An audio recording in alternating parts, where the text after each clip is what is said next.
किंतु ओडिशा रे मिसिकरी आमर सबुठु बड़ भूल है आम ओडिशा प्रदेश रे मिसिक आमर गोटे ऐतिहासिक भूल ऐतिहासिक भूल को आम बारंबार कहूँ जानी रखा कथा आमर सम्बलपुर अंचल लोक मानू जे उत्कल कहले कटक पुरी बालेश्वर उत्कल कौशल कलिंग मिसिकरी ओडिशा प्रदेश गठन होती केवल उत्कल जयगान गायब आौशल कलिंगर कौन जयगान हम गोटे मानसिकता आमको तुम्हें शोषण करुच आमर अर्थ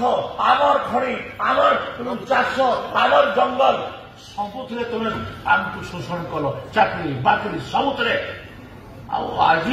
तुम्हें से कल्चराली भी आमको एक्सप्लोट करने लगे तुम्हें चाहूँ एटा की कथा आम ओडिशा प्रदेश रे मिसिथिलु ओडिशा प्रदेश रे मिसिबा पई आंदोलन रे भी शामिल होइथिलु किंतु ओडिशा रे मिसिकरी आमर सबुठु बड़ भूल है आम ओडिशा प्रदेश रे मिसिलु आमर गोटे ऐतिहासिक भूल ऐतिहासिक भूल को आम बारंबार कहूँ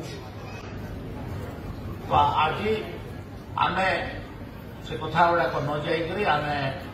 सुभद्रा योजना कथा अच्छी सुभद्रा योजना यहाँ लोक मानकर महिला मानकर अर्थनैतिक विकास दिगरे आमर लाभ दब आज आमर किस्ती दि जाऊँगी।